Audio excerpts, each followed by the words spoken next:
What is going on, everybody? Welcome back to another episode of Decide and Design. This podcast is all about personal development, self-help, and designing a life around your purpose. I hope you enjoyed last week's episode where I talked about fear chasing and why it's important to take action at the things that you're scared of. This week's episode is going to be a little bit of a heavy one, but I think it's important that I share it with you. I'm going to be talking about why your darkest moments make you stronger. So, if you're watching this show or podcast, whatever you want to call it, if you're listening to this, you probably are into personal development and you've probably already started your personal development journey. And I remember when I first started mine, it was really, you get really motivated, inspired, everything's new. You feel like you have all of the world's answers and you feel like you know everything. And, it's sometimes a lot of ego comes up. I know it did for me when I first started getting into it. But, all of that stuff's amazing and it's great to be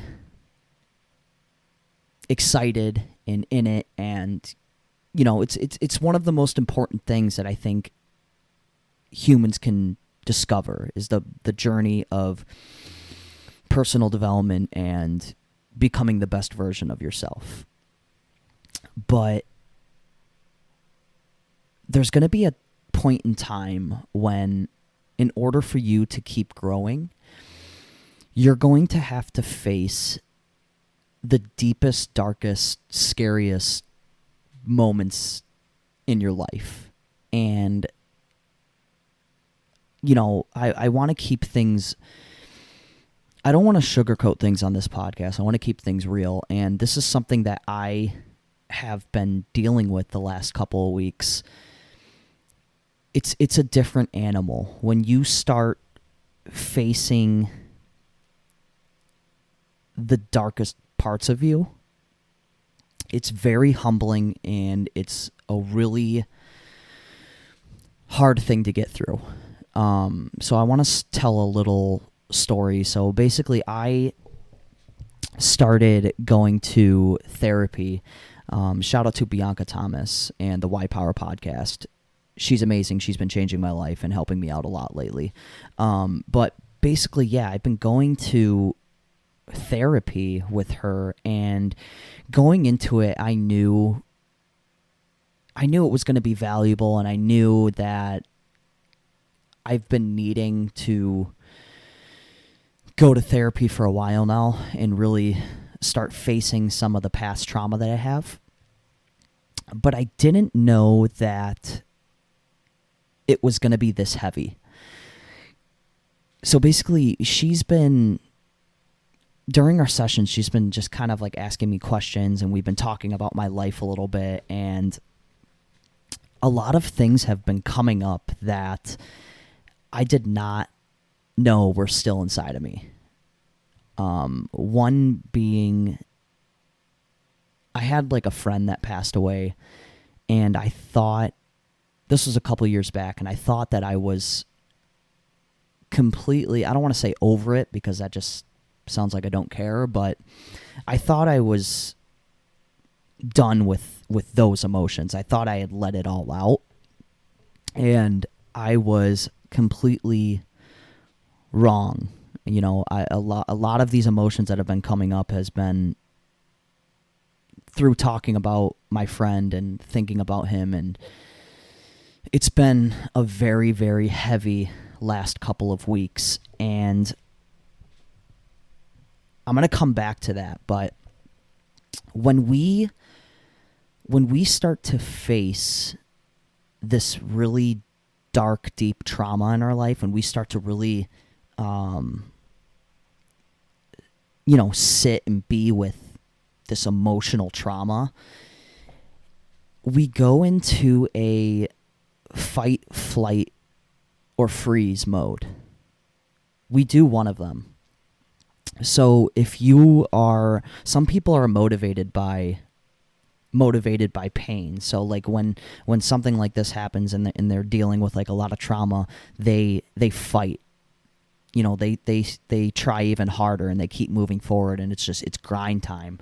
And that's probably the best one out of the three to be at, but it's very stressful on you mentally and physically.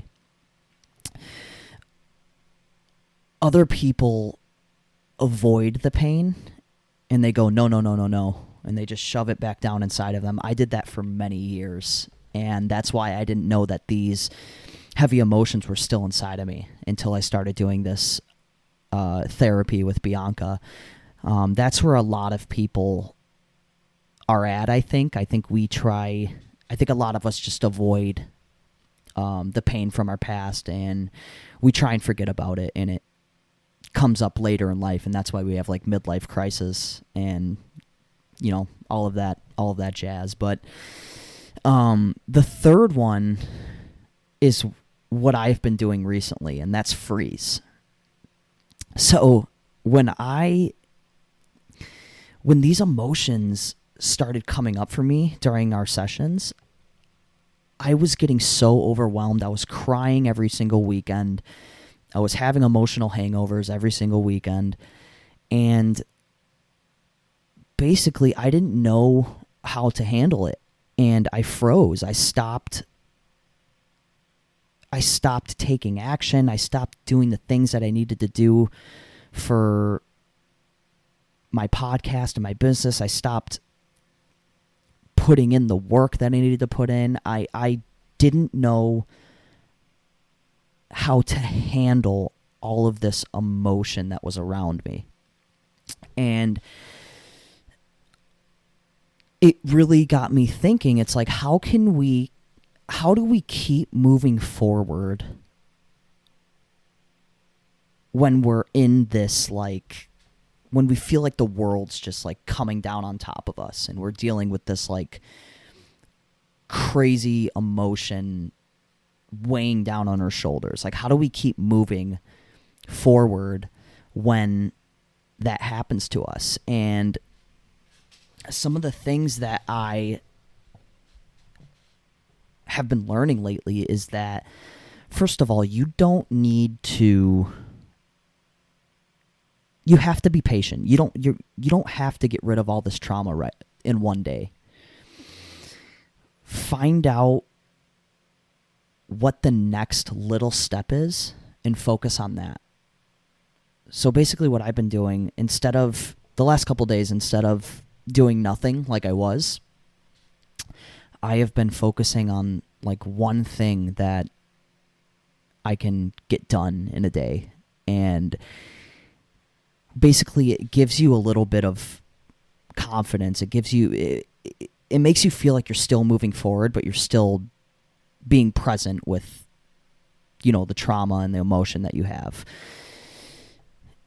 And another thing it does is it kind of gives you time to reflect and learn the lesson. That's something that I've been working on the past couple of weeks. It's like,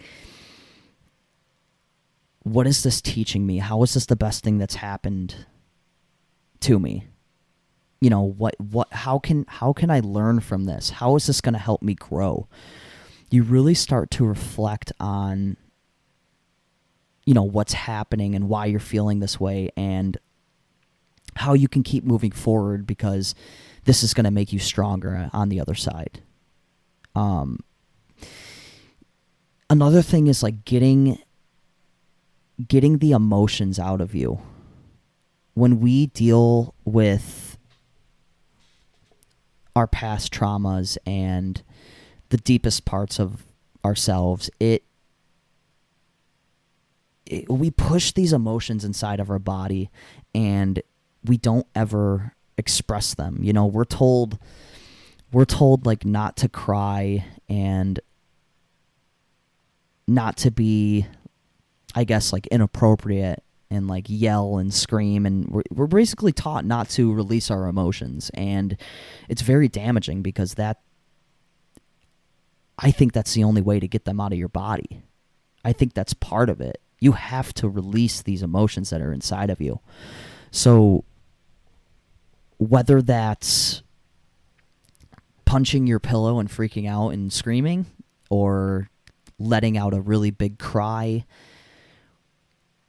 making a video, writing a letter. That's something that I did recently. So I was explaining earlier how I thought I was over the emotions that were around my friend passing. Bianca encouraged me to write a letter to him. I had a lot of regret of not expressing myself to him before he passed, and not really telling him how I felt about him, before he was gone. And that subconsciously ate me up inside over the years. And again, like, I just pushed it down deep down inside of me, and I didn't really face it. And when Bianca encouraged me to write a letter to him, even her telling me, like, Branden, I want you to try, if you're willing, to write a letter to Nick, I started crying. Because just the thought of that was just so heavy. But I will say, when I wrote the letter, I felt free after. I felt like I got closure. I felt like I let 3 years of just deep emotion out of my body.